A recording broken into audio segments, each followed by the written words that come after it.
This is Football Daft with Stephen Purden, midfield dynamo and average actor, Chris Toll, target man, suspicious character, and with the top end of Stevenson,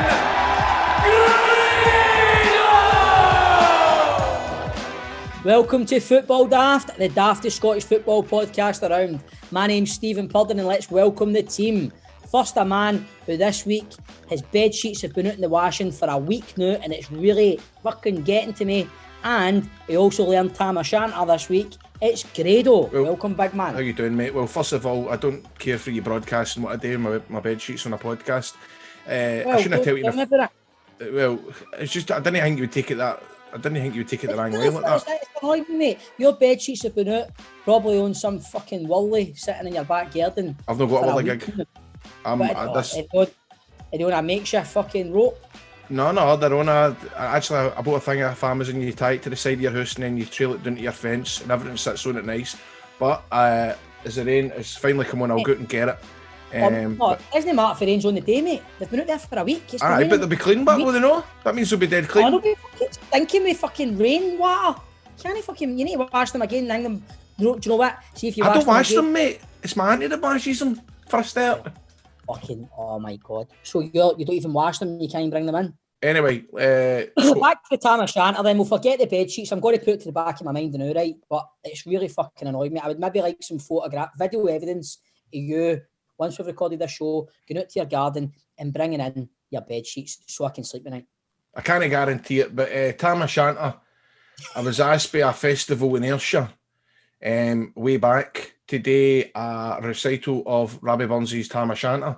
Now, I done the old Burns poems at the school, to a louse, to a mouse, addressed to the haggis. I done that way. I done it for Alex Salmond, man. I stabbed the haggis, not that right in front of him, I think years ago. This is before all the glitz and the glamour, to be honest with you. It was when I was a community warden. However, I realised that...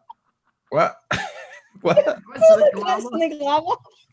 Before the fucking wrestling and fucking Girvan and the pantomimes and... Before the Stars and the Stripes, I did a thing for Alex Salmond. Like, he was actually fair play. His breath was honking. I'll give you that. But then his advisor told me that that's because he drinks coffee all day. So that's why I try and. Did you ask his advisor why his breath was minging? Well, I think she kind of overheard me when his breath's rotten, innit? And she went, well, actually, he drinks a lot of coffee. Before you go, I've got a question about Alex. I've got a question. Yes, what is it, Graham? Why is his breath barking? He was kind of like that, and she was heavy backing him up. But I was thinking, you've got to fucking deal with me than me, Dafty.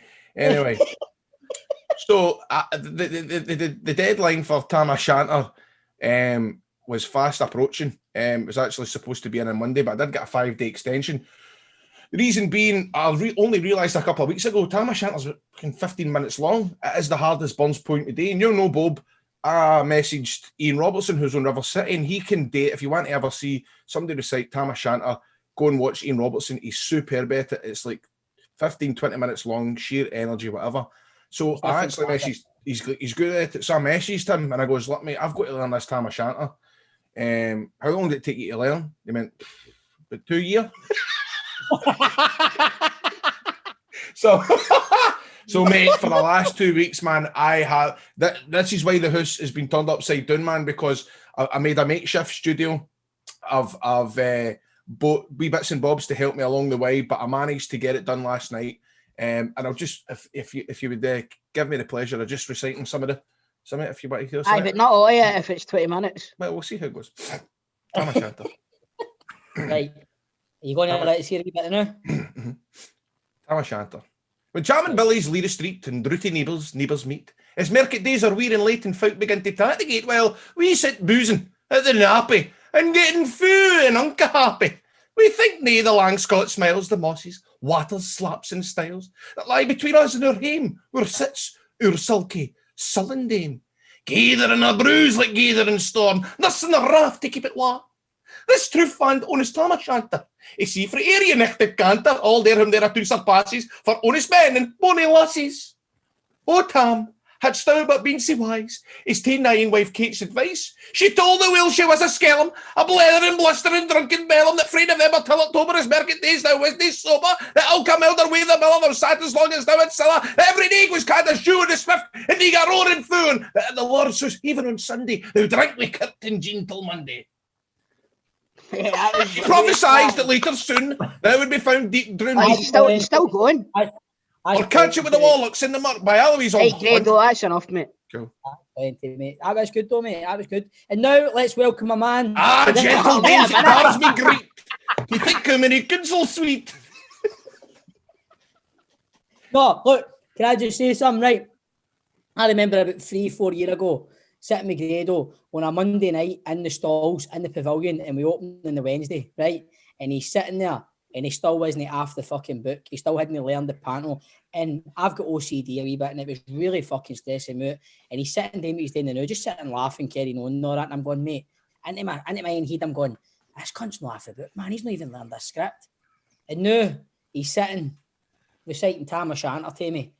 What a fucking... Mate, what a journey you've been on. Cowboy, I tell you all the time, mate. I can always do it. Even when I done test drive, man, I had these learns to line. I was learning them fucking in the motor on the way. These learns to line. What? You said that when I was doing test drive, I done these learns to line.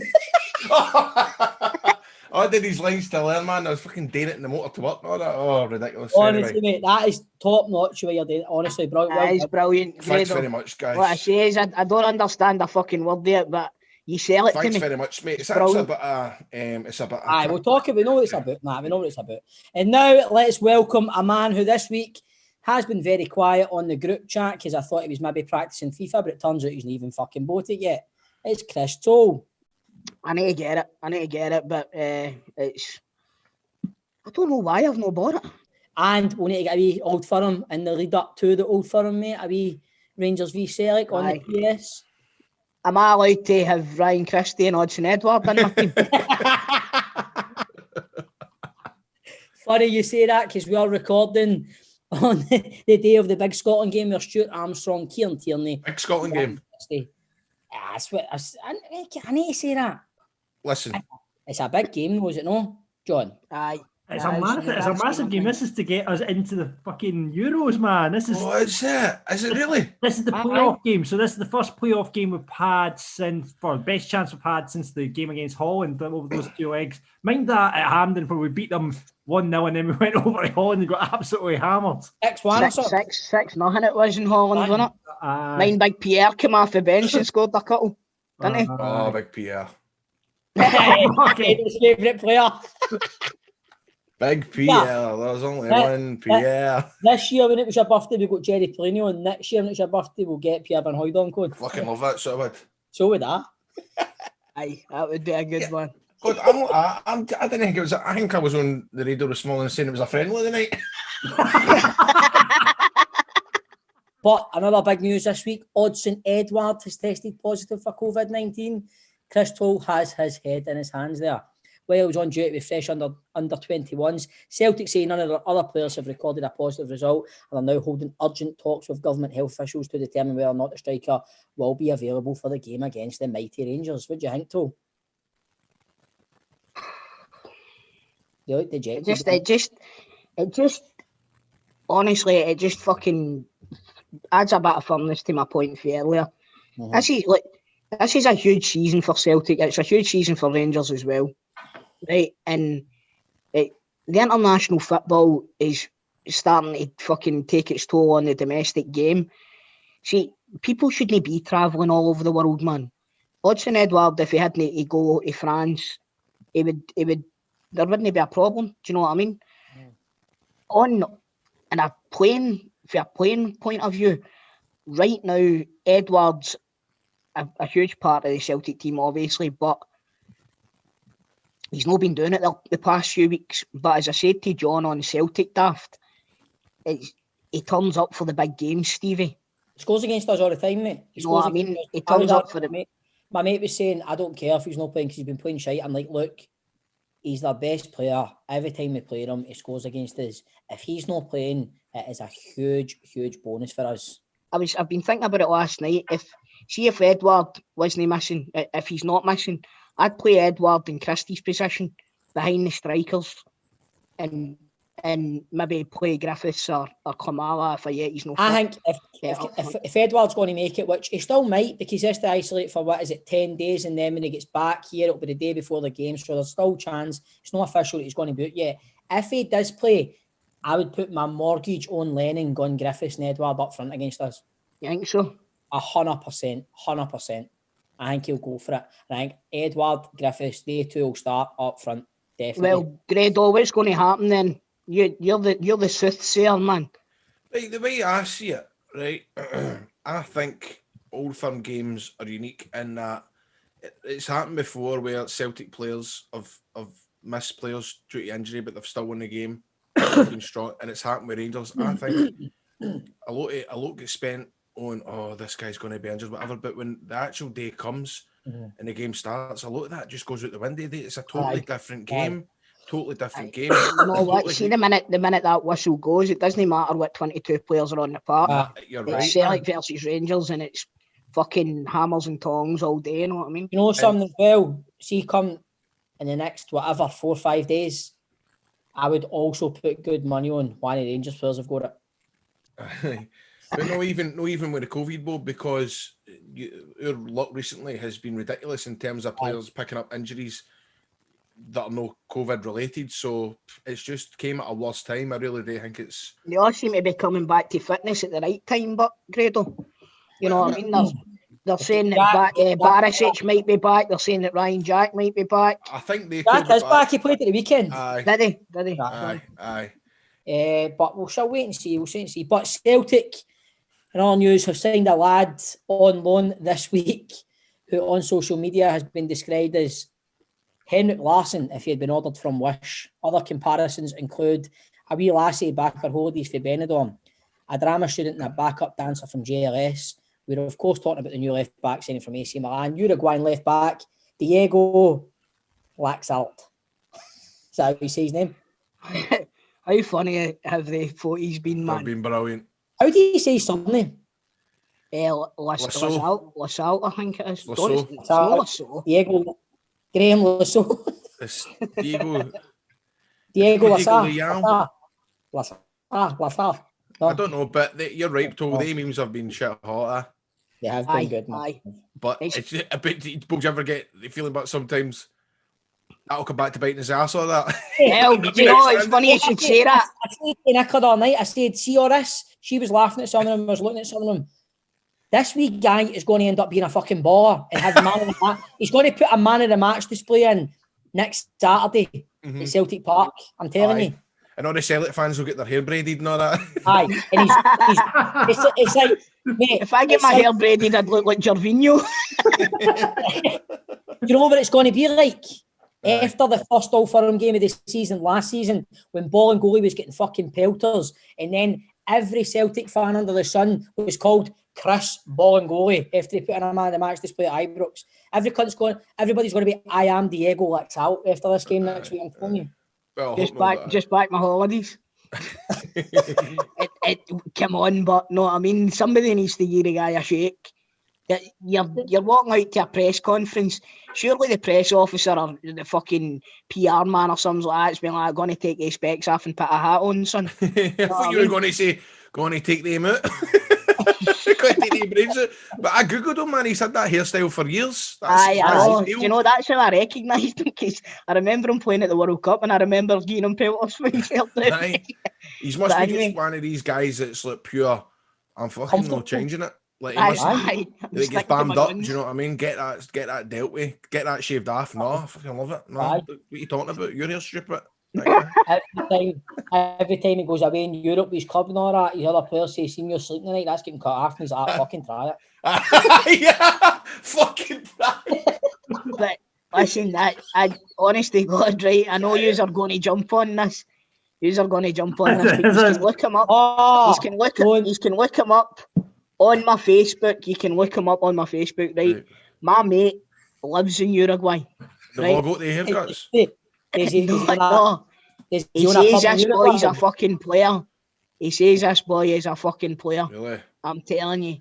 So, Just be careful what you're saying, because like you say, Stevie, it might actually come back to bite you in the arse here. I'm telling you, he's going to snuff Ryan Kent out next week. He's going to put in a man of the match display. And you're going to turn up in Football Daft next week with fucking braids glued to your heat. No, just a Sharpie. Sharpie, threw it on. Right, in other transfer news, Mirren captain Kyle McGuinness moved to Hibs. Aberdeen have brought back Greg Lee, and Jack Aitchison moved from Celtic to Barnsley. And wait for it, Rangers finally signed Bongani Zungu. Finally on loan from Amiens, and there are a string of rumours Jack Wilshere could be on his way. What do you think of that, Grado? Well, it's kind of grew steam if steam can grow, especially in the last 24 hours. Has it got quiet now? But I don't know. Has it? Well, he's and the bookies are still putting Rangers favourites to sign him. They're 5-2 on. Well, so, he's out to 41 on, Stevie. Is he? Aye. You go. Well, I think, right. When you go for it. Give me your views on it, Grado. Give me your views. Right. Well, I just think it's one of the scenarios where Stevie G's got the pull, and I think maybe Defoe could be in his ear. Who knows? This all could be complete bollocks, but I think that having Defoe and Gerrard is a big part in players coming to Rangers, and when it was, I can understand why Wilshere might find this a wee bit different. He's got the chance to play in Europe. I know he's done it all before, but I think it's different for him. But can we afford it? I don't know, man. What's the deal? I'll tell you this now. See, if he's looking at a deal, you need to be looking at a pay to play. Aye, I don't think Gerrard or Wilson would dare and put Rangers in jeopardy if it wasn't doable. I think it will be like a kind of pay as you play. Do you think it's legit? Do you think the talk of him going to Rangers is legit? It's went a bit far now for it not to be nothing about it. No, I mean, I don't mean to be one of these guys, but I was reading somebody in the forum and he said he was in the know and he says it's going to happen. All right, well, that's confirmation now then. Because he had a bit of clout and he said he was ITK, which apparently... ITK, that's it then. That's as good as a photograph. So that's, right, for me, I'll take that as gospel, to be honest with you. What about we've actually glossed over the Kyle McGuinness. That's a good move. That's a good move for him. He's another one that's a bit of an injury merchant, but isn't he? He's missed a lot of football recently. And if Hibs are paying what we're being told that they've paid, it's kind of strange. Here we go again. You've got a bit of bean in your bonnet with the old Hibs and money, ain't you? No. I'm just saying if they've paid the money for somebody with the injury record, the McGuinness, it's a strange move. I think it's a bit of a gamble when you look at his track record. He's a good player, right? But his track record, man, you're gone. Especially Hibs, the way they're playing now. Do you know what I mean? They've got a lot of energy in their team. They're playing decent football. They're getting results. They've got momentum, and then you're bringing in a player like that. I see what Toll's saying. It's a bit of a Jack Ross. It's a bit of a gamble, Stevie. That's what I mean. But and also you've got the St Mirren manager saying that he's fucking raging that he's been sold. Aye. Mm-hmm. Actually coming out and saying it. You know what I mean? Now Jim Goodwin's he's no backwards at coming forwards, but he must have hit the ball. Yeah. Does he? Doesn't suffer fools gladly. Isn't fucking Menzies' words that one? Jim Goodwin. I'll tell you, takes no schnash. Honourable mention must go to Queen of the South, who have just signed. Naughty. Fucking Tom. Tom.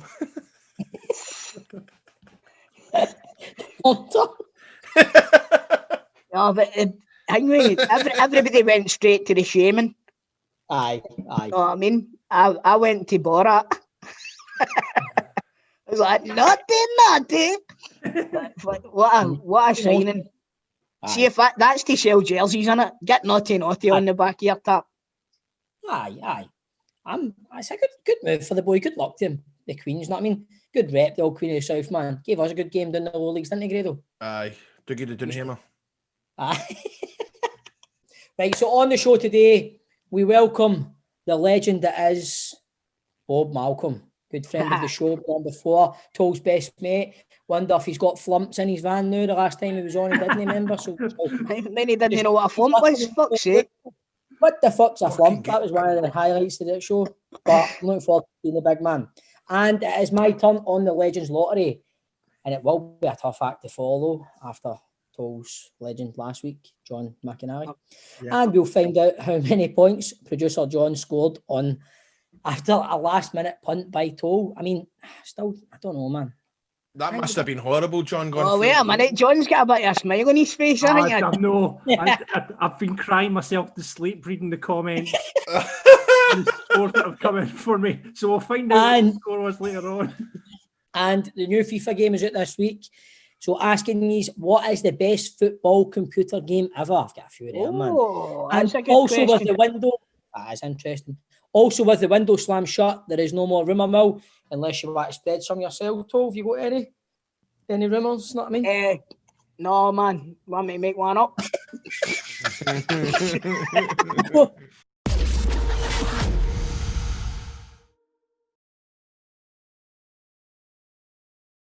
So at Football Daft, we record it weekly, and I must admit that the show ends up being how long, John? Usually about an hour and a half. Right, an hour and a half. But the likes of the day, we've been recording for nearly 4 hours. This is how long it takes to record Football Daft now. And in that time, there's loads of gaffes. There's loads of mistakes. You know, pictures can fall behind the wall. Somebody's Wi-Fi could disconnect. Somebody's parent or guardian could walk in the shot. There's plenty of funny material. You can... Parent or guardian. You can see these bloopers. You can see these bloopers at the Patreon website. We have a Patreon where you can get loads of Football Daft content. So just in case you don't know what Patreon is, it is a subscription service that you sign up to, not only to support the podcast, but you get to hear us talk mere shite. Now, I want to have a wee shout out to some of the guys that have joined in the last week. Dylan Ellis and Greg Christie, they're among some of the people that have signed up. And we've set up 3 tiers, and you can choose for which tier you want to pay and what you get for each tier. So if you paid £5 a month, that is League One, and you'll get early access to the episodes. So the show usually comes out on a Friday, but John, I would imagine that the Patreons get it on a Thursday. They do, if I can get it turned round in time. Correct. Adverts like these can maybe push you off and you fast forward, so you could get the ad-free version, which saves a lot of hassle having to listen to the adverts. But the adverts do support the show. I have to state that. You can be involved in a Patreon-only chat community. That's mean we can all get together and discuss and chat. It's like a chat room. That's another thing I know, but Grado, see if we get enough people signing up, we can do it without adverts. That's the deal. You nailed it. Yeah, absolutely nailed it.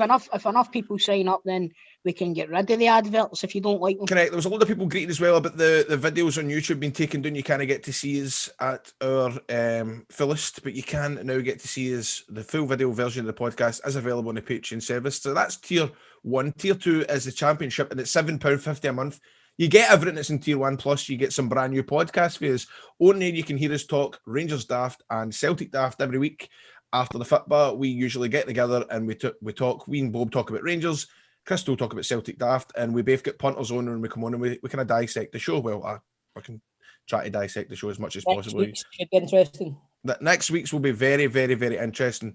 Leading up to the Old Firm, we'll also have teammates each week. Guests will talk about their teammates, and a feature we've just ripped off, basically Soccer AM. So what happens is at the start, when I'll put it like this, when players come on to do the interview, we first ask them 10 questions. It's very much like Soccer AM, and you can see the 10 questions that we ask them. We ask them pretty funny questions with good replies. Some folk last longer than others. We couldn't get Jim Duffy off his the other day. In fact, we were about half an hour before we had even started doing the main podcast. It was the same with John Hartson, so you can see John Hartson's was that long, we had to cut his fucking interview short.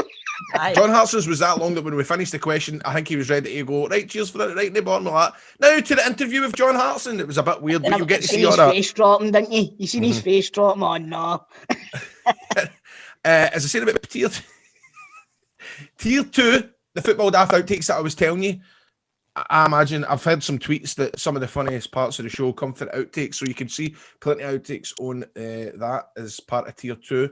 Tier 3 is our exclusive Premiership tier, which is only available to 100 members, so there's not very many spaces left. It's £10 a month, and you'll get everything we've just mentioned, plus a free Fit My Daft t-shirt. How good is that? But you must be signed up for a minimum of 4 months, and a feature which will be very popular in the next couple of weeks because this new FIFA game's out. You must be on PS4, mind you. You can play Chris or Stephen at FIFA if you sign up to the tier 3. So that's going to be starting soon once Toll gets his FIFA sorted. I don't know, is FIFA going to be available on a desktop computer? Can anybody confirm that? Should be. Yeah, Desktop computer. I've got my brand new computer for Flight Simulator. Maybe. Right, I might get on it or not. You can also be a pundit on Rangers or Celtic Daft. So obviously you get the Celtic Daft and the Rangers Daft, but you can get your chance to come on the show as one of the pundits, but you need to be signed up to tier 3. So you're basically paying to sit in Zoom with 2 or 3, should I say, of the biggest entertainers in Scotland's history. And you can debate with them. And so we're going to be adding more stuff to these tiers as the season progresses. We've got plenty of ideas up our sleeve. We're going to concentrate quite a lot on Patreon the next few weeks, adding wee extra bits and bobs. So if you fancy that, get signed up now at patreon.com/Football Daft. That's Patreon, Papa, Alpha, Tango, Romeo, Echo, Oscar, November.com, and Football Daft is all in one word. Get involved now as we would like to welcome you to the squad. The Legends Lottery on Football Daft. Right, it's that time once again to delve into the annals of Scottish football and see if we can find a diamond as we return to the Legends Lottery. Each week, one of the team is tasked with finding a former hero of Scottish football and getting them on the show. Then you rate how good they were out of 5. We say Scottish football, but the last few weeks we've had producer John, Gordon Smart and Grado's cousin, who was once a mascot at a football match. Even leads with 15,000 points. I'm on 17.2, while Grado moved up to 17.1.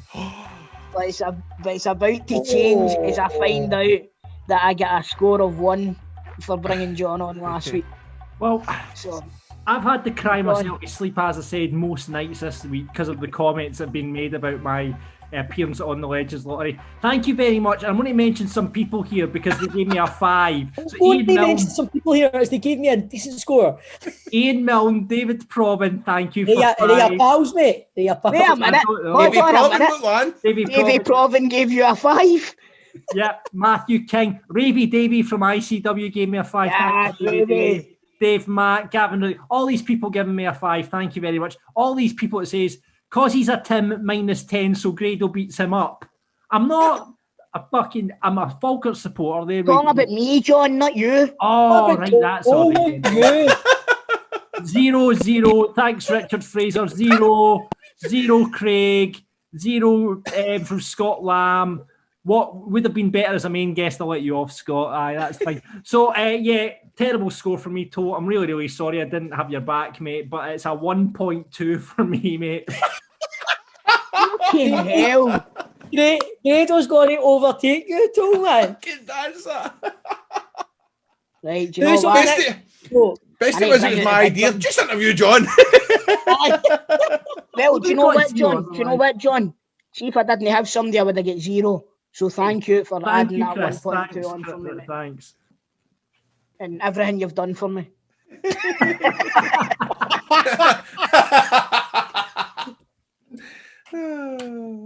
Oh, it's Stephen's turn this week.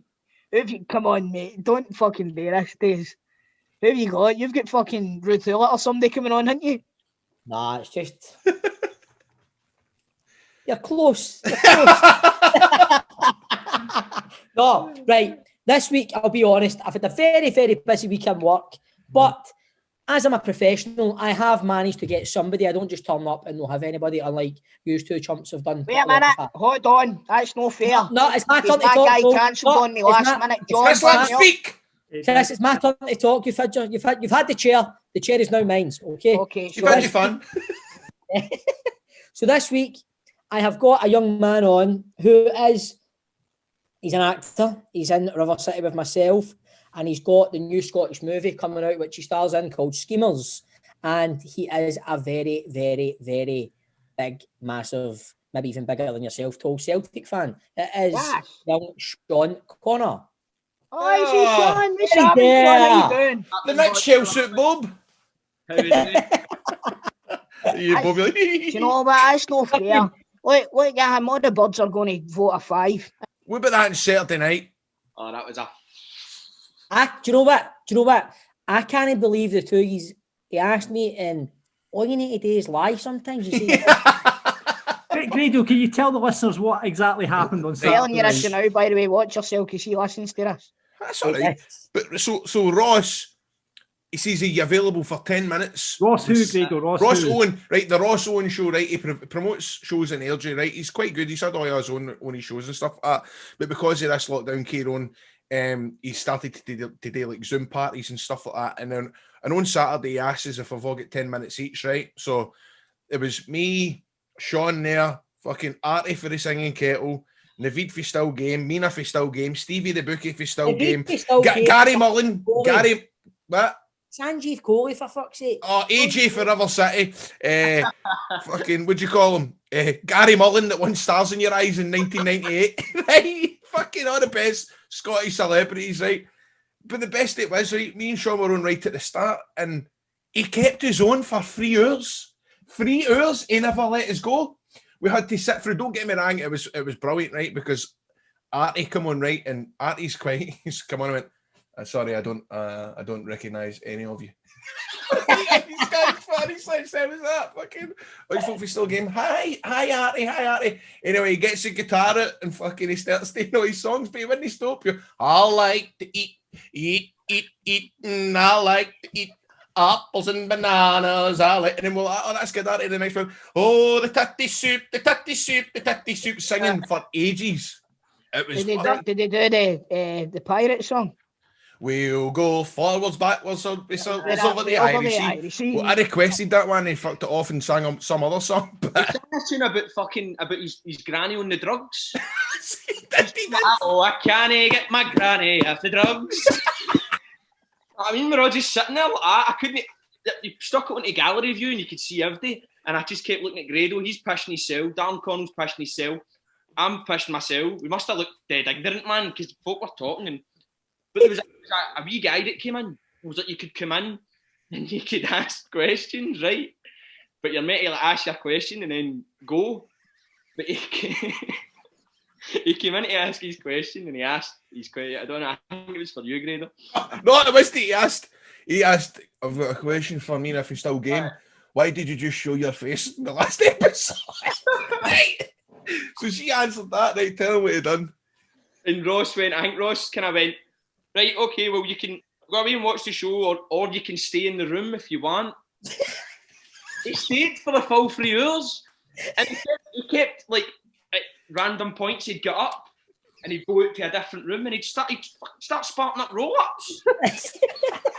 So you've got me, Grado, Sanjeev, fucking Robin Lang, all these people going for the Singing Kettle, and then just this wee guy in the corner smoking fire.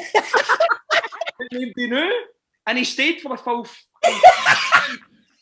It was murder, man. We must have looked dead ignorant, man, because we were just, every time that, like, folk were talking and we were just pushing ourselves, man. Aye. It was like being at assembly at school where you're not allowed to laugh and all that, but you're pure choking to piss yourself. We should get Ross Owen on the show next time, man. It's all we spoke about Ross Owen. Is it my turn on the Legends Lottery next week? You bastard. Right, Shawnee boy, how you doing? You all right? Not bad at all. How are we all? All right, mate. Because of the whole fucking carry on with the work, man, and don't get to see a lot of folk. I've not even seen you since we started back filming. I'm not even.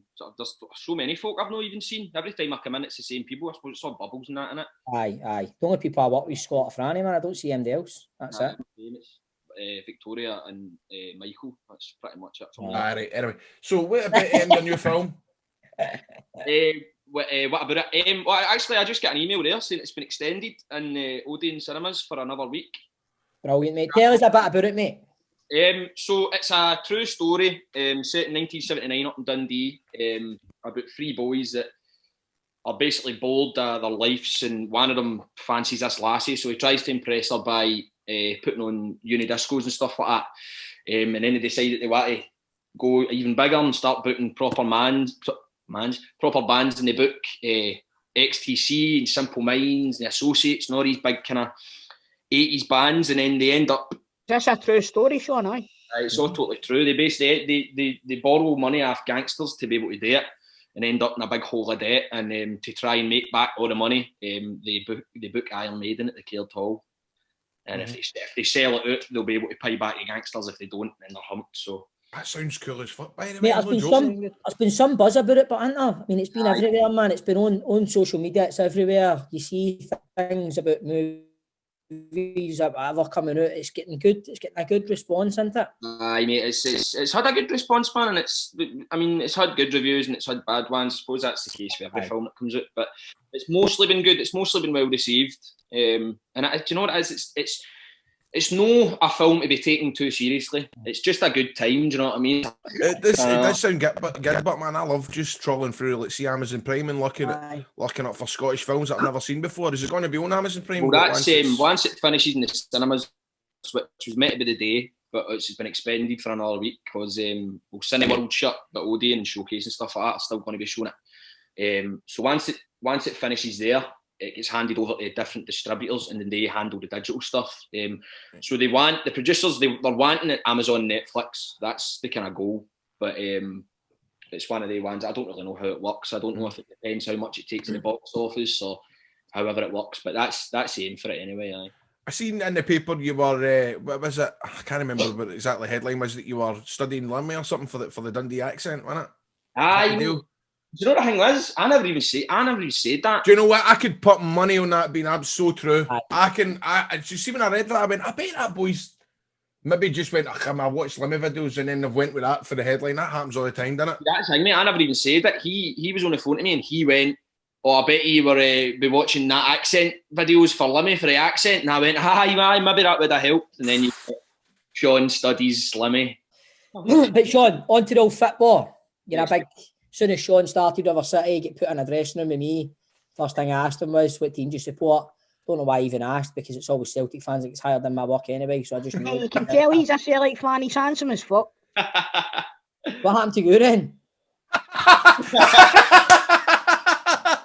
Fair enough, aye. Bastard.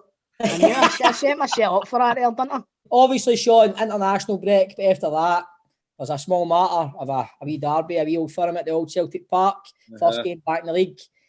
Maybe no Edward, maybe no Chris. Well, no Christie, but maybe no Edward. What are you thinking? How's the season started? What's your thoughts? Give us it. Well, I'm not. To be honest, I don't think anybody can. Well, no, I'm not really wording that. I don't think anybody can really justify being confident either way. Do you know what I mean? Because this is such a. It's going to be so strange. I think there's no home advantage really, is there? Because you've not got a crowd. I think it's going to be one of the strangest things ever. Well, it's funny you touch on that there. I was saying to Stevie earlier, I think a lot of players are playing with more freedom now, that there's no a crowd in there. And that's how you're getting results like Aston Villa hammering Liverpool and Spurs going to Old Trafford and winning 6-1. Do you know what I mean? I think a lot of players could actually flourish in that kind of environment. I think it's going to, it'll affect different players in different ways. And I mean, you go into the game, every Old Firm game is going to be nervy, do you know what I mean? The thing that I'm kind of holding on to is the fact that Celtic are getting the results. Granted, they've been a hard watch at times, some of the games, because I don't know what it is, it's not quite clicking yet, but I don't think Celtic have hit, like, not even third, fourth gear yet, and they're still getting the results, do you know what I mean? So that's the kind of thing that I'm holding on to for a bit of confidence about it. But as I say, I think it's just going to be dead weird. It's just going to be strange, even watching it, because I think I wouldn't put it past more restrictions getting put on. Well, you're already not allowed to go to 2 households, innit? Aye. You can't go sit and watch it with my dad, you know what I mean? And aye. So it's a strange thing, because obviously, like, don't know, going down to Celtic Park, it's always a kind of hostile atmosphere for Rangers fans and players the other years, man, for as long as I can remember anyway. So I can't actually see it in my head, an Old Firm game happening with no fans. It's strange. It is a weird one. I'm actually kind of looking forward to it a wee bit, man. Because I think the novelties wore off watching the other games without the crowd, but this is one where you're like, this is going to be interesting. Aye. Really. And the fact that you can hear some of the players in the park and all that, it will be. I tell you what, you'll not be hearing any of the players in these games, man. They'll make fucking sure of that. No, absolutely, mate. That turned right down, man. Aye. What do you think we need Edward? Who would you go with then? If Edward isn't playing, who would you up front have? Who would you have? See, this is the thing, right? I said, one of my pals was saying that he should go with Griffiths, right? I was like, that's fucking ridiculous. Griffiths came on for 10 minutes at the weekend, and as good as he was blown out his arse after 10 minutes. He's clearly nowhere near match fit. And I don't know if Lennon trusts Klimala enough to start him. I would start Klimala. So would I, but I don't think Lennon trusts him enough to give him a start. So I was saying the other night, I was like, he'll probably end up going with, if Ayeti's all right, he'll probably, and there's no Edward, he'll probably go with Ayeti and Christie and Nuke. No, that's what I've just thought there. That now eradicates that fucking possibility that we were talking about last night, John. Exactly. So, I don't know, man. I mean, if it was me, if we'd no Edward, no Ayeti either, or, well, no Edward, no Christie, it's got to be Ayeti and Klimala, I think. That's if Ayeti makes it back to fitness. But like you say, he's going to have been out for a couple of weeks now, so his match fitness might struggle as well. There's also the possibility that he goes with El Yunusi up top. He's either going to go right. El Yunusi's not going to play on the left. He's going to play Taylor on the left, and then I think he'll have that Laxalt on the bench and bring him on if Taylor's having a rotten time. I've just clicked onto something. What? Is there anything in you being called Sean Connor and Sean Connery? I've always wanted to ask you. Sean, he does this to every guest that comes on. He always says, I've always wanted to ask this, and it's the fucking most howling question you've heard in your life. Jim Duffy was on last week, and he was talking, a couple of weeks ago, and he was talking about Charlie Nicholas. And Grado says, Jim, I've always wanted to ask you, like, when you were younger and grown up, and now that whole, I'm just sitting there thinking, is that something Charlie just always done if he was a boy? That was genuinely what he asked Jim Duffy. But you must have been at school and all that, and thinking you wanted to be an actor and Sean Connery. No, did that never? You ever realise that? No, Sean Connor's my middle name. Oh, fuck, well, that totally buries that in, doesn't it? Oh, well. My name when I was in college. Is that your stage name? Pretty much, mate, aye. Like Michael Parker is Michael Barrymore. Stephen, why did you not change your name? I don't get that. Pardon's a second name that's no fucking... You could have went to town with that. Stephen Pignatelli or something like that, do you know what I mean? Because there's no Purdons, really, so... True. Well, the only reason I had to change mine was because apparently there's already an actor in Equity called Sean Kirkoran. Predictions for next Saturday then. What's your predictions? Sean, what do you think? I'll probably not see you in work. I think it'll be a draw. Aye. I think it'll be a 2-2 or a 1-1. What do you think, Toe? To quote a great man, my prediction. Bang. Or who? Us or yous? I don't know, mate. I'll be sorry to watch it anyway. Fucking believe me. I'll make my prediction next week. We've got another episode before we hang me. Aye, no comment, Bob. Aye. Well, I'll just want to see what John says, man, because I've not seen him in work, man. I think you'll know who's going to win that game when the team's good. Aye. I think all I want to do, man, is on the Saturday night, as you did last week, where you got me and Jordan on Twitter with a wee David Heyman style game thing. I just want to phone you and talk to you and send you messages on Twitter and all that. I don't want to go into hiding, you know what I mean? I want it to be a good day for myself, you know what I mean? Aye. I don't know, man. I can't see. I don't know why. I've just got that feeling that it's going to be a draw. I think it's, do you know, see, because it's been built up to be such a big thing, because it's the first one back in so long and there's no crowd and it's going to be dead interesting to watch. I think it's going to be it's either going to be really overwhelming or fucking ridiculously underwhelming. I've got a feeling it's going to be a cricket score one way or the other, and I don't know who it is. I think Celtic are waiting to click at some point, and if they click, it could be curtains for Rangers. But if Rangers keep playing the way they've been playing, with the exception of the Ross County game, then what are you fucking laughing at, you prick? But why the twos are laughing? What are you laughing at? Curtains. Curtains for Rangers. All right, fair enough. I was when I said that, I was like, why did I say that? You know what, man? Do you know what, John? Going to edit that where Toll just says that wee bit so I can put it all our social media, man. If we beat them. You notice I said that if Celtic click, it could be curtains. I didn't say it's you going to be. notice I said to John, edit it in a way where I just hear you saying it's curtains for Rangers. Oh, you bastard. No! Don't do that to me, for fuck's sake. That's shite. Anyway, if Celtic turn up, Rangers could have a hard time. Aye. But if Celtic keep playing the way that they've been playing in the recent games, I could see Rangers running over the top of them, and that's the truth. I'm not. It's not going to be season defining, man. Whatever happens, it's still going to be a close title race this season. I think. It all depends if fucking they shut down the football, Stevie. I know. I think. See that another thing as well. It's kind of. I think that Celtic are due a turn up against Rangers because the last two ones were fucking really, really bad. For a performance point of view and for a manager's point of view as well. The way that League Cup went, yes, we ended up winning the game, but he went out to Parkhead and played the exact same team, the exact same tactics. Aye. And obviously, do you know what I mean? So, you hopefully Celtic are due a turn up, and I think Chris is right. If we turn up, I think it could be a long afternoon for Rangers, but. We'll see, mate. That's Do you know a Paris, man. Fucking hell. But, you know what?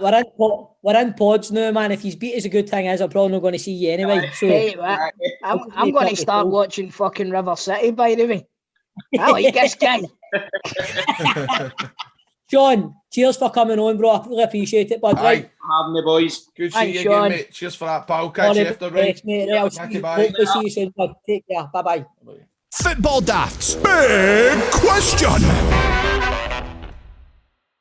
So time for the big question. So this week, FIFA 21 is out. So we thought we'd ask, what's the best Fifa computer game of all time?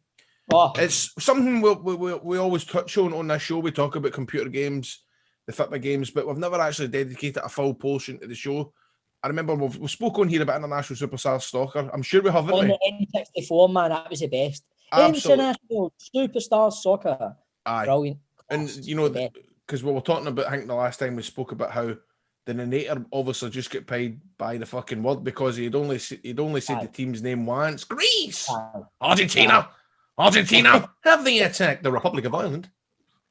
It's half time and it's the Republic of Ireland. 1, Greece! 0. Fucking loved that. And the fake player names, remember the fake player names? De Silva was in goals for Brazil and stuff remember like that. The big striker up front for Argentina, Bautista? I remember Mehmet Scholl for Germany. He was called fucking, what was it, Mehmet Stoll? Some Stoll. Aye. It looked like him, but it was Stoll. Oh, that was the best game ever. It was International Superstar Soccer. Yeah. And they would get you, would they know, like put you in situations like on 83rd minute, you'd have a free kick as France and you were doing 1-0. Scenarios. Aye, scenario parts and stuff like that. Man. I fucking loved that, man. That was. They don't do shit like that in video games anymore, don't they not? No. That was do you know it was a brilliant game? Me and John were talking about it yesterday, actually. Sensible World of Soccer. Oh, Sensei was brilliant, man. See, that was my first that's probably my first video game, man. It was fucking class, man. The manager bit of it, remember you used to be able to sign, like you could go any team in the world. You know what I mean? This is before Champ Manager and all of that came out. It's fucking dynamite, man. Brilliant. You know what? My mate used to sit and play, and we would absolutely lost days, just me and him sitting, smoking, curtain shot, playing football, playing LMA Manager. Remember that? Oh, mate, on the PlayStation 1. Aye, mate. Fucking tremendous. Man. Honestly, that's one of the best games ever. Me and my mate, we'd always have a battle who was going to get to sign James Beattie. I never, see, to be honest with you, I wasn't a computer game boy when I was young. I remember playing Zelda on N64. But you know what? I used to get a cold arse playing it. I used to play it and get dead nervous, and my arse would go dead cold. So I stopped playing it. Can you relate to that? No. No. No? Mate, why have you always got arse problems, man? I don't know, mate, but I totally remember that. And do you know when I used to always get it? I know. I used to get it when I'd stun and look for magazines and John Menzies. I'd stun and my arse would get dead cold. I don't know why. 2 scenarios and I was away playing Zelda and picking a comic. Was it the Legend of Zelda on the N64? Aye. Would give you a cold arse? Give me a cold arse. The reason is he forgot to put his fucking trousers on. That's why he get flung out of John Menzies and all, or whatever the fuck it was. I think it was a nerve thing. Do you know what I mean? I mean, Sounds like it, mate. Actually sounds like a serious problem. I think I've been telling him for about a good few years now he should go and see the doctor about his arse problem. I've been for colonoscopies. I've had all that carry on. I've had colonoscopies and stuff like Yeah, that. do you know what game absolutely blew my mind when it first came out, man? Remember when the first FIFA ever came out? Aye. It was a pure game changer, literally, man. It was like was, mate. 3D at FIFA International. soccer. On the Tell you Mega what. Drive. Joey De La Sevilla was one of the best players in it. for No, Kevin Picknell and Brian Plank up front for Germany for some reason. I tell you what, I do remember a game that I loved playing at my mate Colin Murphy's house. We'd play it to 3 in the morning. It was the road to World Cup 98. Remember that? Oh, man? mate. That was That's tremendous. I fucking loved that. That was the one with Blur, wasn't it? Down, Aye! down, It's 18 the words. On That's it. two. Aye. The best, I think the best one ever, but is Pro Evolution Soccer 5. Remember the one with Big Kalino on the cover? Oh, aye. That was fucking tremendous, that game, man. He used to kick FIFA's arse, man. Aye, big No time, problem, right up until FIFA 2008, I think it was. Aye. What was the game where I remember the first time you could fucking stick one on a goal and get sent off? That was I remember- FIFA. Was it FIFA? Aye, FIFA International Soccer. You could slide tackle the goalie. Aye, it was Sent fucking... off. Aye. Right, let's get to the listeners' troops. Barry says FIFA 97 was the indoor football. Shame FIFA have never brought it back. Volta mode isn't the same. I kind of agree with that. The Volta mode isn't the same. It's not the same as indoor football.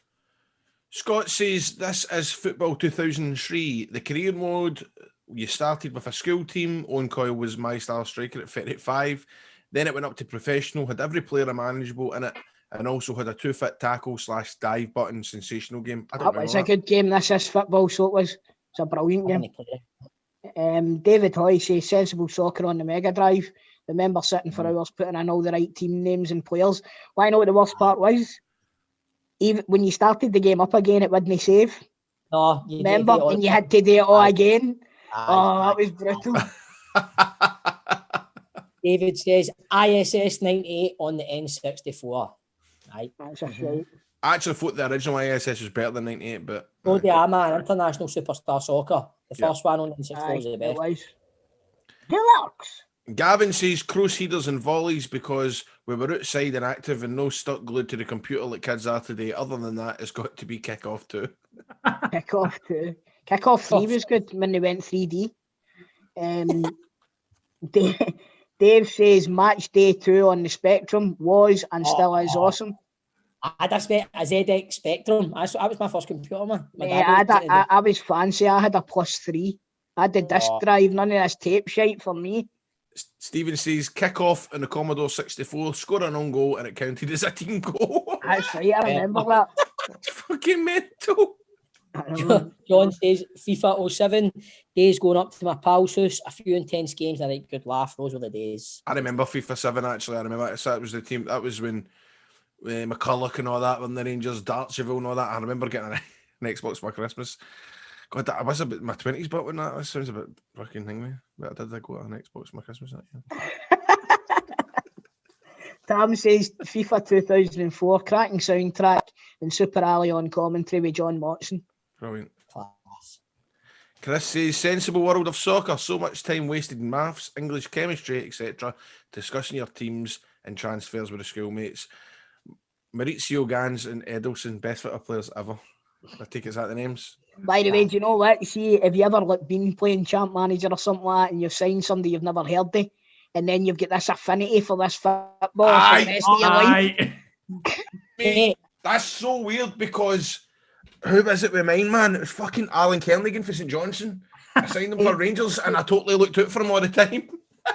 You know, me and my mates, when we played LMA Manager, me and my mates was always Shota Arveladze, and then Rangers signed him. And we were fucking buzzing, man. That's mad. That's a cool story. Amazing. That's cool. I like that. You'd be he's brilliant. Aye. He's fucking brilliant, mate. How do you know he's brilliant? Because he's fucking outstanding on LMA Manager. I remember when Celtic were linked with Martin Palermo. Aye, God, man. You pure buzzed off it, didn't you? You'd never seen these players playing in real life. But if you get linked with a player that was good in Football Manager, you were like, oh, you beauty! William says FIFA International Soccer when the ref chased you to book you. Remember you could run away from the ref? Aye, that's right. That is. That's funny, man. ET says champ manager 0102 season. Some players. Stefan Slakovic was a gem. One for you, producer John. Mark Kerr was world class. I played him beside Patrick Vieira in my Champions League winning Rangers team. Set up Jardel for fun. That's brilliant. Mark Kerr was an absolute champ man legend. Remember when he moved? I remember when he moved to Ayr as manager. Like, there was a massive big things and all were like uni lad and all over the lad people because the champ man legend had become a manager. Brilliant. It was honest to God, man. I know Mark, right, but I don't think I've had a conversation with him without mentioning champ manager, to be fucking honest with you.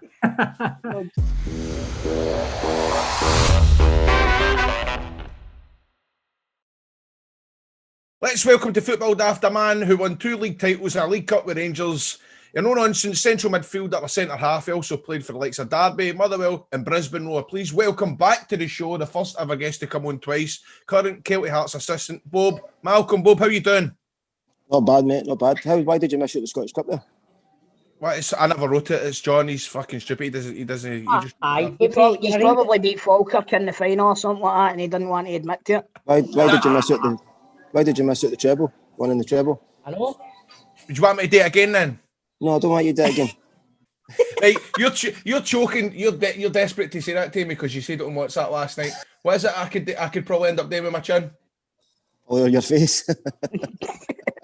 You said something like my chin's getting that big. I could probably put it on my face and use it as a face mask or something like that. Anyway, you cheeky bastard, what's happening? You're sitting in the booze and you get day off for the van today. Is it day off? Mate, just a wee break, mate. A wee break. All right. Is that a couple of non-alcohol pops? It's a wee Ironbrew extra. All right. Yeah, Bob, since the last time you were on, mate, obviously you got the van and all that. Have you upgraded and got some flumps in your van now? I have, mate. I've actually got pound bags of flumps now. So I've upgraded. Took your advice, wee man, and upgraded. Yeah, which actually, because this is what I wanted to find out, right? How does it work with vans during this lockdown, Kieran? Are you still allowed to go? Because I shifted down to Ardrossan when I started this lockdown. Started and there's no van there. I have not been to a van in about 7 or 8 months. There's our protocols and stuff like that. Talk us through the process. Aye, well, obviously the van in Ardrossan selling hash and stuff like that. So maybe that's why I'm still doing it. Council salad. Allegedly. Aye. These are not the views of Football Daft. 10 pence mixture and a fucking bag of council salad. Yeah.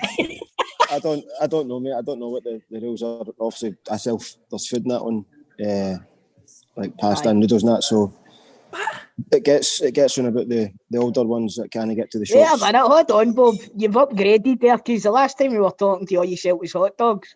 So you've got fucking pasta and noodles and shit like that now. Aye, what noodles today? You man, you don't know what you're missing. Is that right? So have you got a thing on the van that's just always got constant hot water and you can just make folk pot noodles and stuff like that? Yep. How much do you sell a pot noodle for? 120 the price it. That's all right. And what, you give the hot water for free and stuff like that, aye?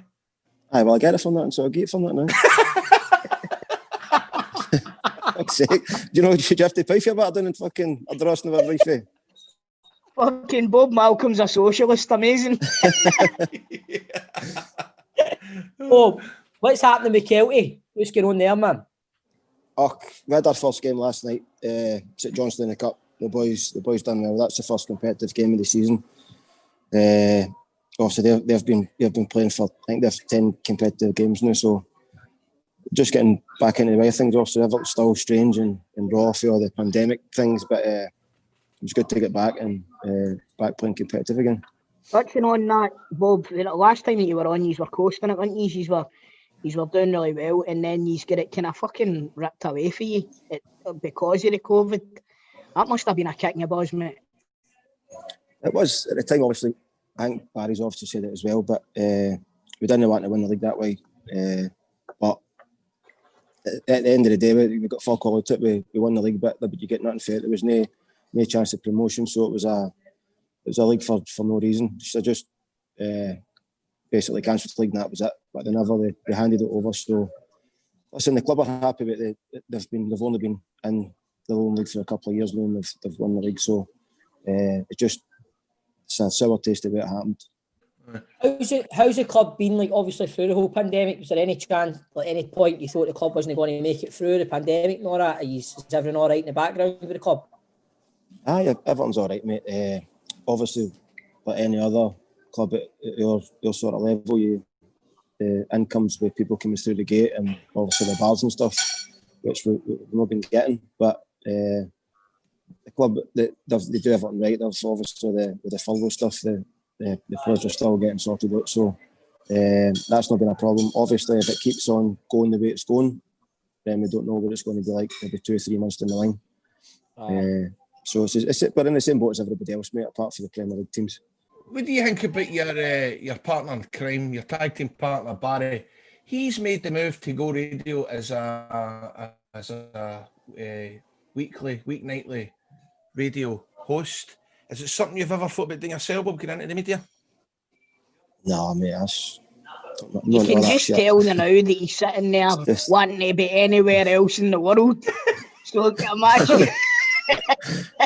and Grado was asking it like a guy who thinks a lot of himself in the media, swinging on his chair. What do you think? Try to plug his in radio show, aren't he? Aye. Fucking Go Radio. You don't even get it on the channel in the fucking motor. You do. You just can't fucking tune it in right. It's D.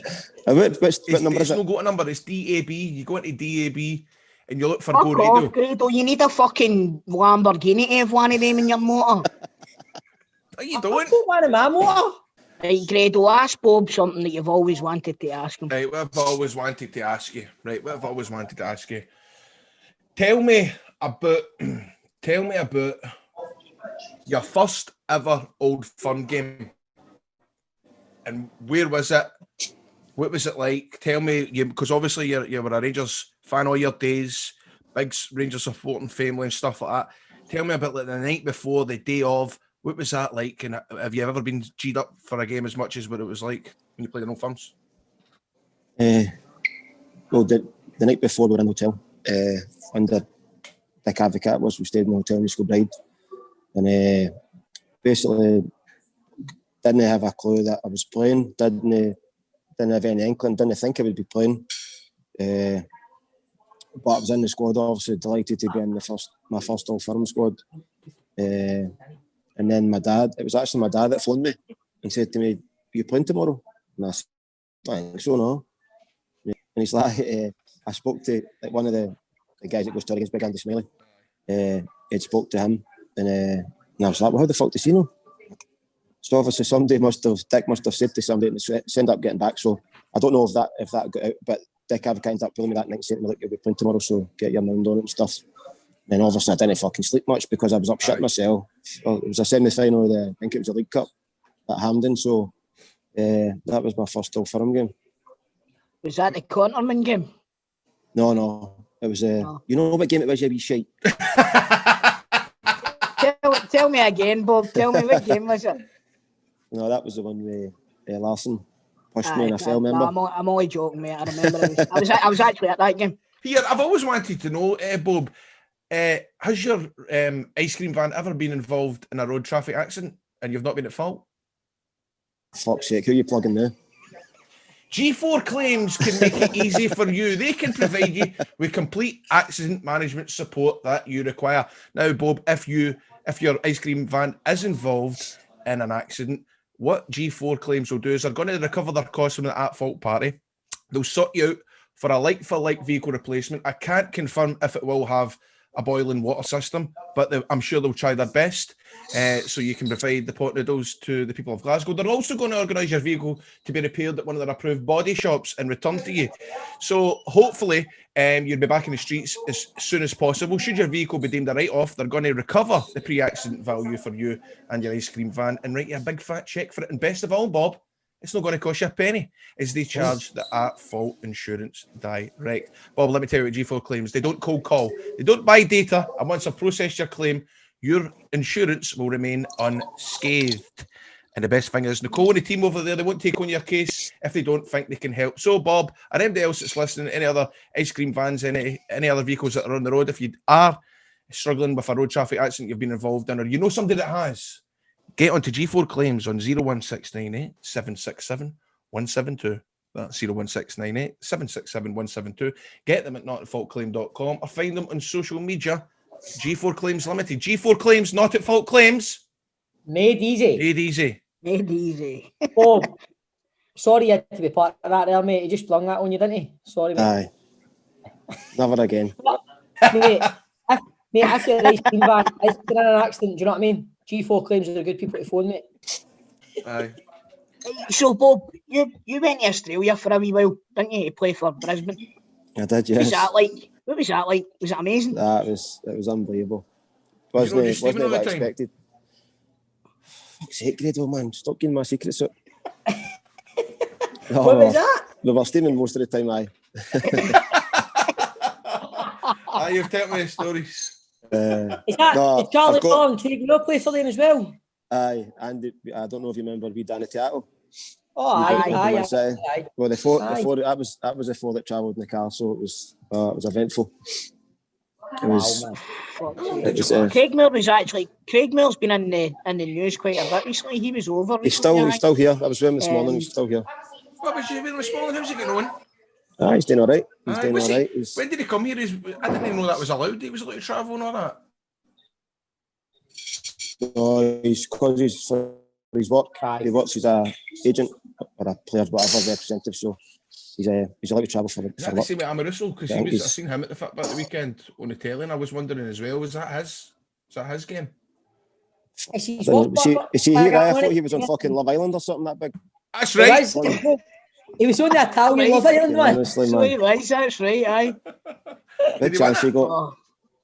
I probably got fucked in the first round. The first round.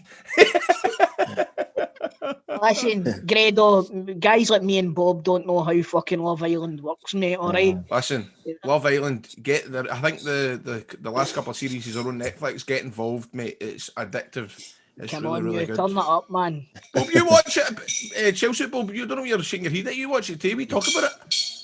I watch it. I sat next to Big Ammo for about 3 years, and trust me, I do not want to fucking see him on Love Island. Right, so you went down to England and all. You played for Derby, and you played one game in the Premier League. How did that work out for you? Well, not too good because you get pumped, and then I never played again.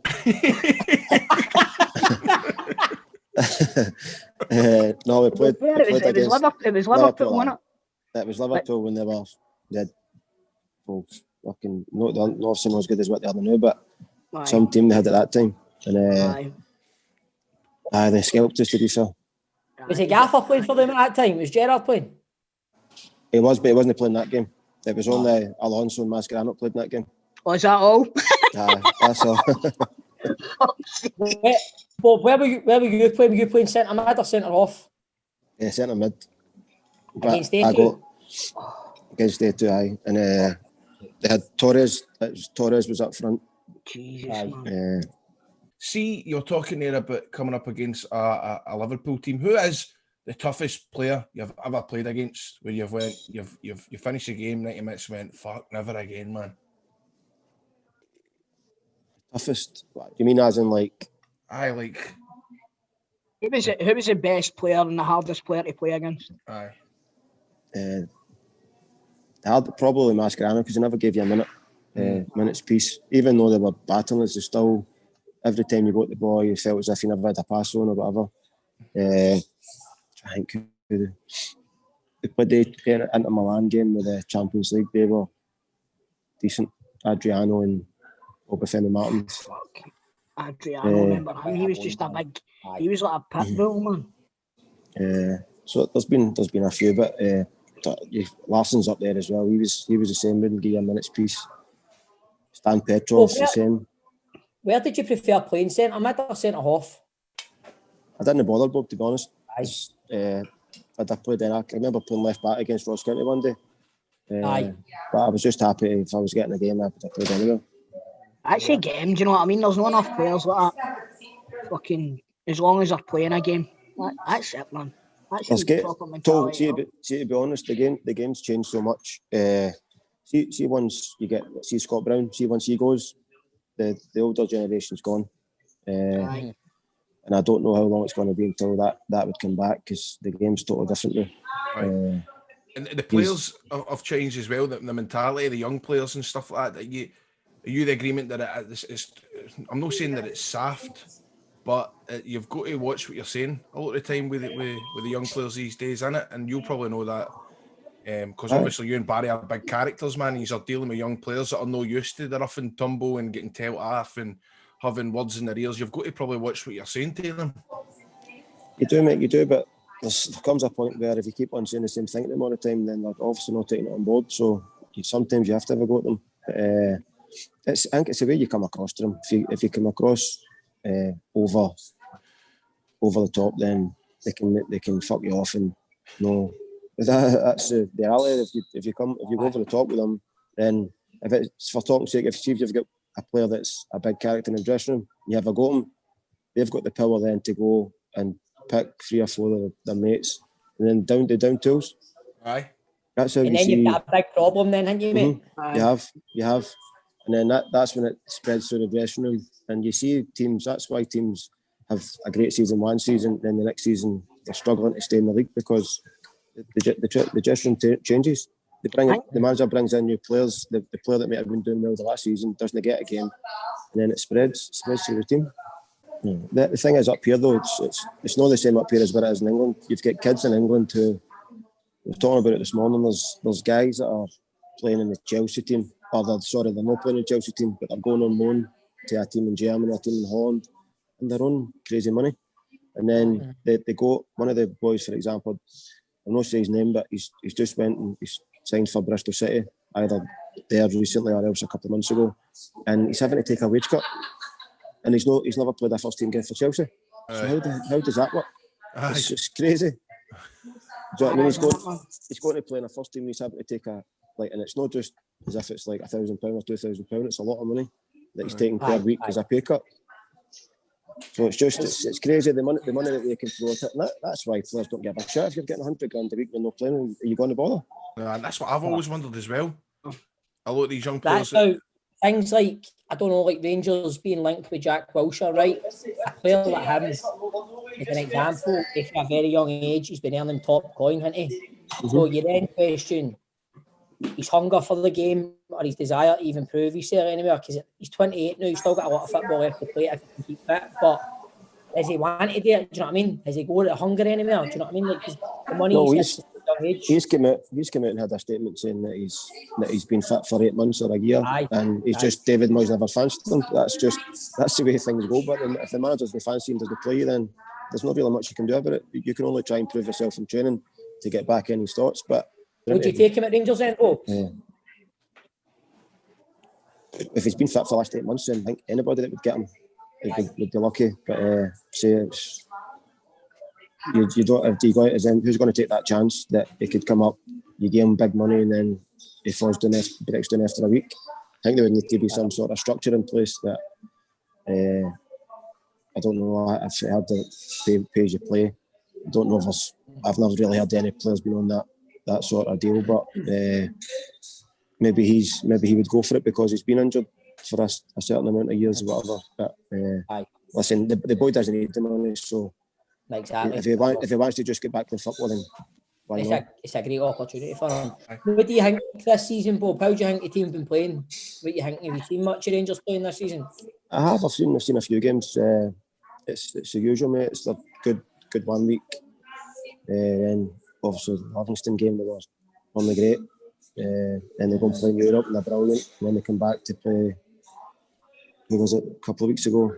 Ross County. Well, why, that was last week, wasn't it? Rubbish. But listen, I understand, because I've been involved in that sort of thing myself. When you go away, the highs of the European games, then you come back to play one of the teams that are going to be fighting at the bottom of the league. They're hard enough to play at the best of times.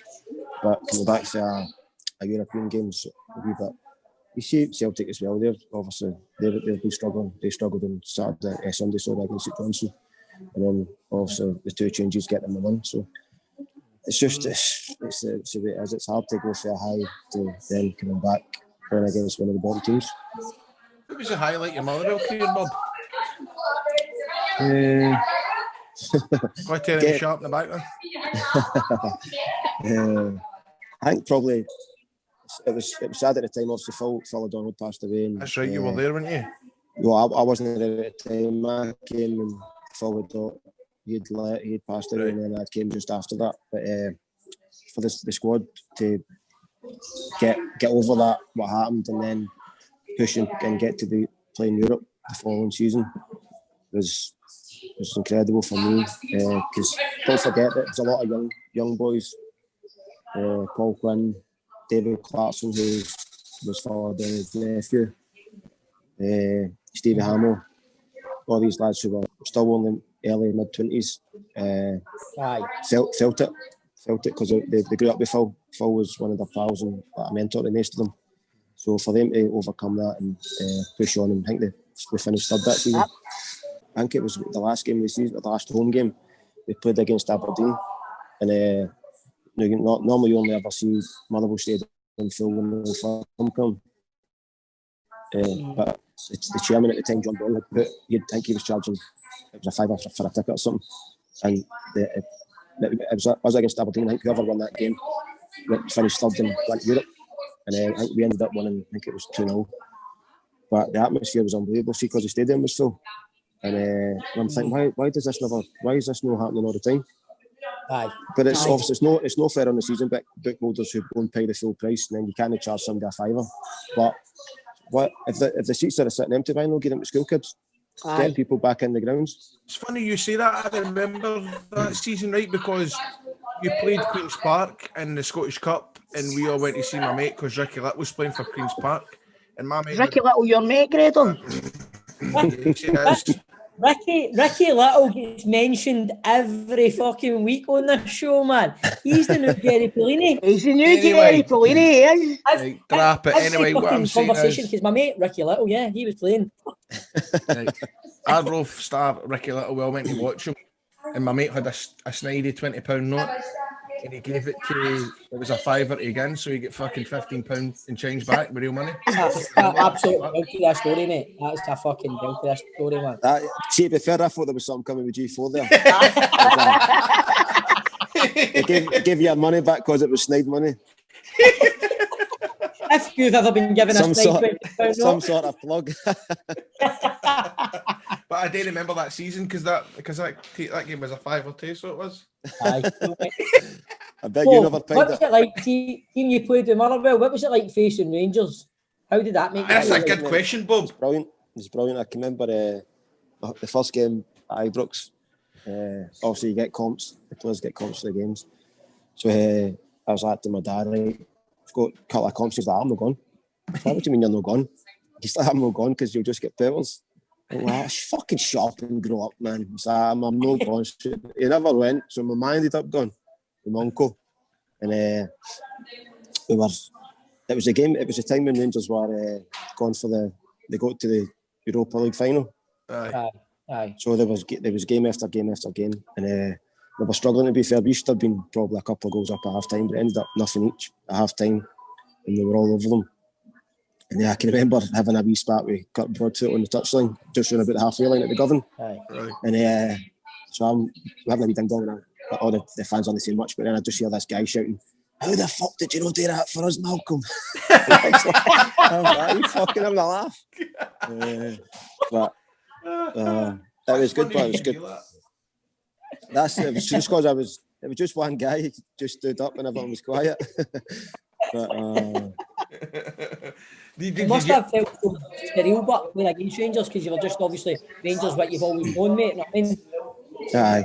No, it was actually funny because later on that night, we get beat 1-0 and Rangers scored like halfway through the second half, but we blew a gasket. We ran out of energy and stuff, and I can remember going to one up after it for a couple of drinks, It was a midweek game. It was a Tuesday or Wednesday night. So we went in for a couple of drinks into one up. Neil Lennon was sitting there, and I don't know if he was having a laugh at me or a joke, whatever. But he said to me, "Aye, cheers for throwing that game in." And I'm like, "You fucking wind us up." And me and him ended up having an argument at the bar, just through something stupid. And I'm like, "Fucking hell, what's happening here?"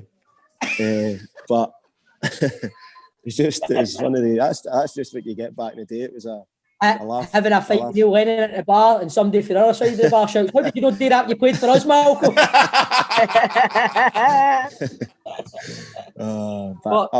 wasn't a fight. It was just a wee argument. Can you beat him in a fight, Bob? The what? Can you beat him in a fight? No doubt. Oh, hey, what's we are saying? Because that'll end up in the fucking sun or something. Aye, sorry, watch that. Shouldn't have asked you that one. I beat Neil Lennon up in the pub and all that. We'll get fucking twisted. Do you miss your he is a good guy, by the way. He is a good guy. We spoke about this before. Don't worry, you don't need to cover yourself. No, I swear to God. Because what I've noticed when you go to Neil Lennon, you have a banter with him, and it's just, do you know what I mean? It's just what you would do with your pals that support the other team, to be honest with you. But are you missing, what I want to know is, are you missing these wee kind of charity games and that, Bob, catching up with your Alexia and Andy Gorhams and that? Do you miss them? I miss catching up with the boys. I don't miss running about for the 90 minutes right enough, but I miss the banter in the change room. It's always a good laugh. Aye. No, when you're playing right enough because you're fucking shit, but I know, and it's intimidating you because you take it too serious in my opinion. As I say, I'm there to. That's it. You say that for every football game. What about the time he was throwing goal, remember he stripped to his own shoelace or something? He fell in his left foot. Fell in his chin.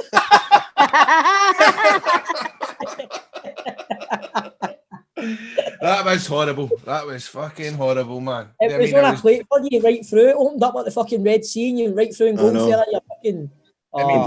The boys letting him try to give him a chance at shoot goal and he's fucking awesome. And it's not as if it was at one of the games. That's what you get for playing with a pair of Adidas Sambas on. The best it wasn't it one of the fucking games at Darvel or fucking Muir Kirkhams at Ibrox? Devastated. You can say you scored a goal at Ibrox, mate. You know what I mean? I know I can, but well, it's good footage on it. Anyway, we're going to our questions. Aye. Right, Bob, as you know, you've been on the show before. We did put our guest football knowledge to the test with a 90-second quiz, and since the last time you were on, we've got a new leader on the board. It's John Sutton. He's on 15. We've got Mark Wilson and Keith Lasley tucked in behind him. No, he's not. Mark Wilson and Keith Lasley tucked in behind him with 14. The good Dr. Kenny Duker and Kevin Harper on 13. And at the bottom is the strongest man in Scottish football, Falkirk manager David McCracken.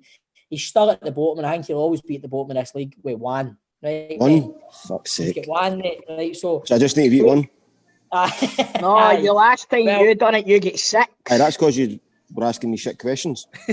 Aye, but listen, you've got a chance to redeem yourself now, my man. Aye. You've got a chance to redeem yourself. You ready to ask questions, Chris? I'm ready to ask these motherfucking questions, bro. Right, you ready, Bob? I'm ready, mate. You got enough quiet in there? I can hear you. Enough quiet. Excuse me, I'm doing a quiz. Sorry, I had loads of Learns to line. Learns to line. First question, your time starts now. Who are the other 2 teams in Scotland's Nation League group? Israel and the Czech Republic. You said the answers, you motherfucker! Israel and the Czech Republic. Right, start again. I apologise. Fuck's sake, Paul. Alongside Israel, who is the other team in Scotland's National League group? What Highland League team's second name is Mechanics? Fours. Aston Villa have just signed which midfielder from Chelsea? Ross Bartley. What year were you caretaker manager at Clyde? 2014. Who is Wales' all-time leading scorer? Ian Rush. Dick Campbell is the manager of which team? The Buffs are the nickname of which junior side? Co-winning Rangers. What was the score in your only English Premier League appearance? 4-0. Who is Celtic's most expensive signing? Edward. What club did St Mirren sign Kyle McGuinness? Sorry, which club did St Mirren's Kyle McGuinness join? Hibs. Who scored Manchester United's only goal in their 6-1 defeat to Spurs? Don't know. What's a flump? Marshmallow. Rangers midfielder Bongani Zungu has joined them on loan from which French club? Amiens. Which team's ground was once famously located next to a toffee factory? Fuck knows. Ray McKinnon is the current manager of which Scottish team? Queen's Park. How many goals did you score for Rangers? 3.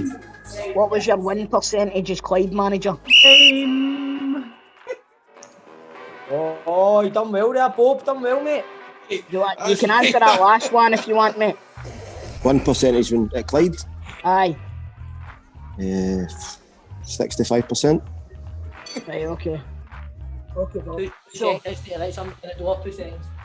John, how did I think you've done pretty well there, mate, to be honest with you. Right, we'll go through the wrong answers, Bob. Caretaker manager at Clyde 2017, was it? 2017, aye. Gareth Bale's the Welsh all-time leading scorer. Now, I've got this written down as Liverpool beat you 6-0, Bob.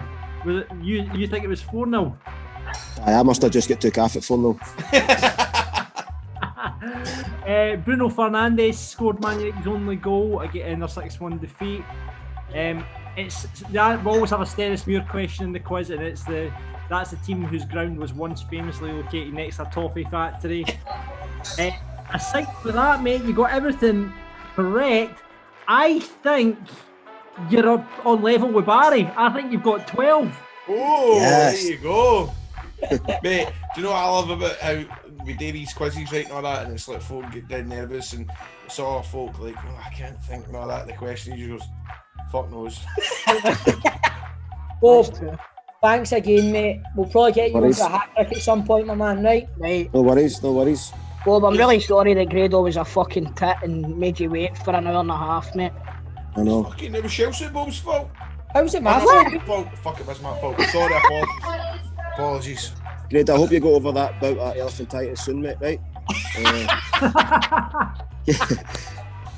Keep up All the the chins. best, man. Cheers, Good man. man. Aye, See you later, day man. one. Cheers, Bob. Bye-bye.